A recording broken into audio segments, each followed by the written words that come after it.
Ya,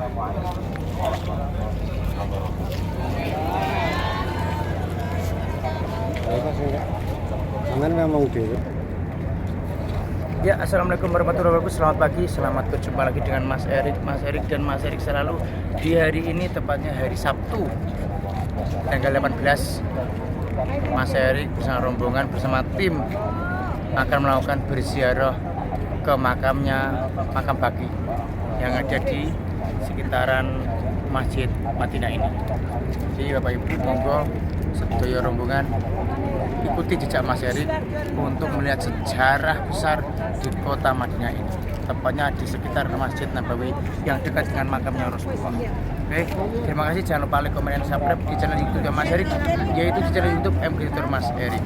Saya doakan semoga yang melihat video ini segera terpanggil untuk menjadi tamu Allah berikutnya dan berziarah ke makam Rasulullah SAW.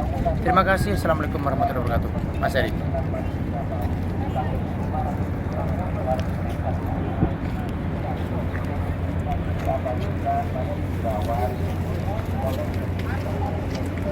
Di rombongan sedang ada pencerahan bahwa ini adalah sejarah masjid.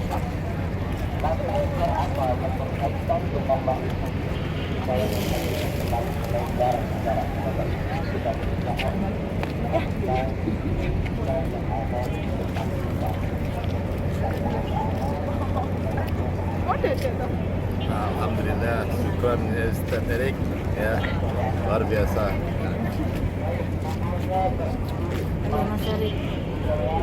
Halo Mas Erik. Oke. Halo Mas Erik. Siap. Mas.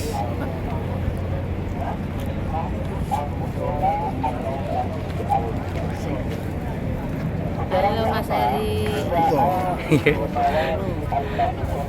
Iya. Guys.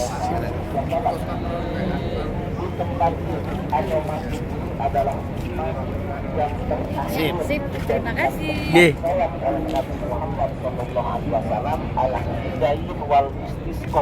Ketika melaksanakan sholat Idul Fitri dan Idul Adha wal istisqo dan sholat istisqo. Kesimpulannya, masjid ini adalah masjid yang terakhir kali dijadikan tempat sholat oleh Rasulullah SAW ketika melaksanakan sholat Idul Fitri, Idul Adha dan sholat istisqo. Kalau sudah ya. Kama sholat al-Khalifatul Rasyid Utsman bin Affan radhiyallahu anhu. Seperti halnya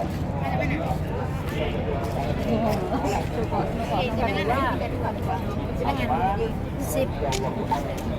Assalamualaikum warahmatullahi wabarakatuh.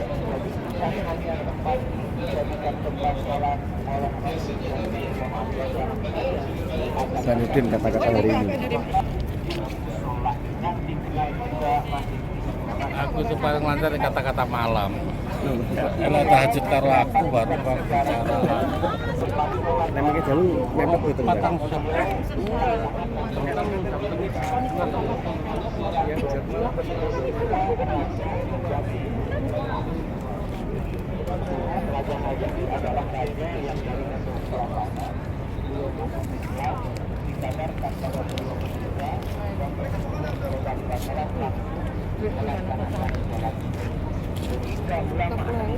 Umroh bersama KJ Erik, amanah, mantap, berkah. Alhamdulillah.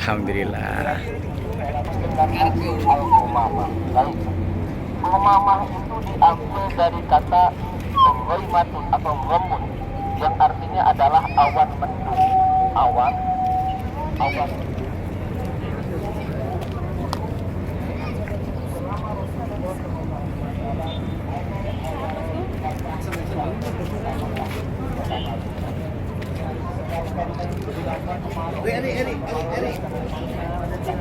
On.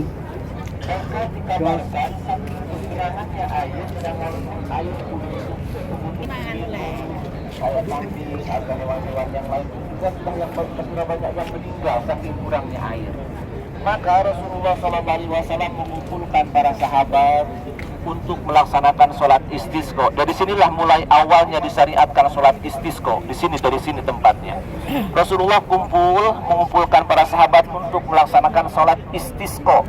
Istisqa itu adalah sholat untuk meminta turun hujan. Jangan salah baca, bukan istiqo. Kalau minta jodoh mah nanti ditanyakan sama Pak Ustadz Abdul Qadir, beliau bawang. Ya, baik.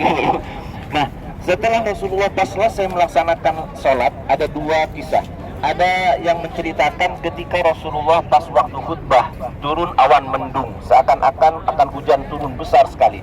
Yang kedua menceritakan ketika Rasulullah selesai melaksanakan sholat istisqa bersama.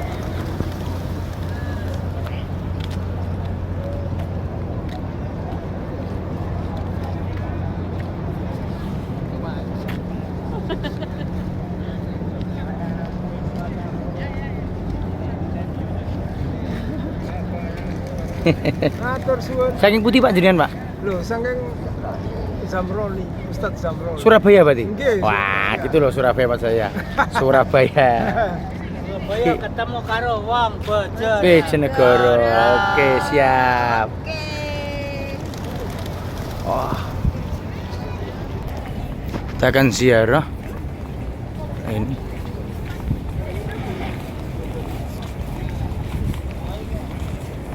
Di city tournya hari ini jalan kaki untuk melihat kota Madinah. Cerita-cerita. Sama-sama. Atau sunnah kalau kita bersolat. Ada dua. Yang pertamanya di mihrab ataupun mimbar Nabi sallallahu alaihi wasallam. Karena Nabi sallallahu alaihi wasallam salat di sana. Yang kedua tiang Aisyah. Tiang Aisyah ini kalau kita lihat bikin pintu pertama. Lalu Mas Eri. Dia ada pintu kedua. Mas Ari memang. Okay. Setentang berhadapan dengan pintu tersebut ada tiang dinamakan tiang Aisyah. Dia tiang ketiga selepas daripada makam Nabi, tiang ketiga daripada mimbar Nabi. Itulah tiang Aisyah. Tiang Aisyah. Mana Aisyah radhiyallahu anha mengatakan, kalaulah kalian mengetahui satu tempat yang Nabi selalu bersolat di sana, niscaya kalian akan sanggup cabut undi untuk bersolat di sana. Para sahabat tak tahu. Mana tempat tersebut. Melainkan apabila Zubair radhiyallahu anhu bangun untuk bersolat. Barulah sebab Aisyah beritahu Zubair untuk bersolat di situ, barulah Zubair bangun untuk bersolat dan para sahabat bersolat di situ. Jadi di garis pertama di barisan pertama. Itu yang pertamanya. Kalau dapat solat di situ cantiklah. Sebab jarang orang solat di situ. Persiapan.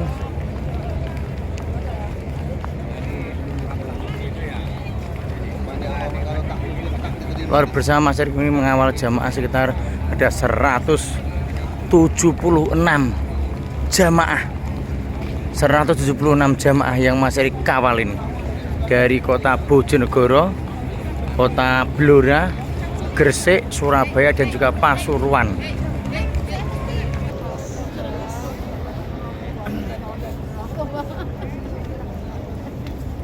Yang belum umroh sama Mas Erik, ayo ikut umroh sama Mas Erik. Mas Erik memang oke. Penak. Rasa khawatir. Pokoknya terjamin. Tidak akan merugikan. Tidak akan kecewa. Yang kita jelaskan jamaah sekalian, ini ditentukan adalah melalui perintah Allah Ta'ala, dengan Allah memerintahkan onta Nabi untuk berhenti di situ. Jadi ketika Nabi sudah pertama kali singgah di kota Madinah di Kuba, berangkat dari Kuba itu naik ontanya tidak berhenti sampai berada di Masjid Nabawi. Jadi sepanjang jalan Nabi diminta para sahabat untuk singgah di kampung-kampung lain, tapi boleh karena ontanya diperintahkan Allah untuk tidak berhenti kecuali di titik Masjid Nabawi sekarang dibangun. Disinilah onta itu berdiri. Jadi awalnya Masjid Nabawi ini dibangun dengan luas sekitar 20 kali 30, yang alasnya pasir, kerikil pasir, dindingnya dari tanah liat, bata dari tanah liat, kemudian atapnya dari pelepah kurma, dan nggak semua atapnya ditutup, ada sebagian atap yang terbuka. Jadi itulah bentuk awal Masjid Nabawi sehingga sampai terjadi perluasan besar-besaran mulai dari zaman Utsman bin Affan, zaman Khalifah Abdul Malik bin Marwan, para raja-raja setelahnya, kemudian pada zaman Malik Fahad sampai diperluas hingga sebesar sekarang. Awalnya dulu kecil dulu, sampai saking kecilnya dulu kota Madinah dan area kota Madinah itu Masjid Gumamah tadi itu sudah tanah lapang dulu pada zaman Nabi. Sudah tanah kosong. Jadi seperti itulah cerita singkat dibangunnya Masjid Nabawi. Jadi dulu awalnya dibangun selama 12 hari, Nabi bersama para sahabat membangunnya, menaruh bata dengan tangan mereka sendiri, tidak menyewa arsitek. Para sahabat dan Nabi SAW langsung yang membangun Masjid Nabawi. Dulu tanah Masjid Nabawi ini milik 2 orang anak yatim yang diasuh oleh salah seorang sahabat. Kemudian tanah itu dibeli. Awalnya mau disedekahkan, tapi Nabi maunya dibeli. Nabi lah yang membeli tanah itu, kemudian dibangun Masjid Nabawi. Kemudian di Masjid Nabawi ini berdempetan lokasinya dengan rumah Nabi langsung. Nah, rumah Nabi dan kamar-kamar istri Nabi. Yang mana sekarang Nabi dimakamkan di kamar salah satu istrinya yang bernama Aisyah radhiyallahu taala anha. Aisyah binti Abu Bakar, putrinya Abu Bakar khalifah yang pertama. Dan posisi kamarnya tepat berada di bawah kubah yang berwarna hijau. Nabi dimakamkan di situ bersama dengan 2 orang sahabatnya, yaitu Umar bin Khattab dan siapa satu lagi? Abu Bakar. Utsman bin Affan dimakamkan di Baqi. Jadi kuburannya itu ini Rasulullah, sebelahnya Abu Bakar, sebelahnya Umar, seperti itu.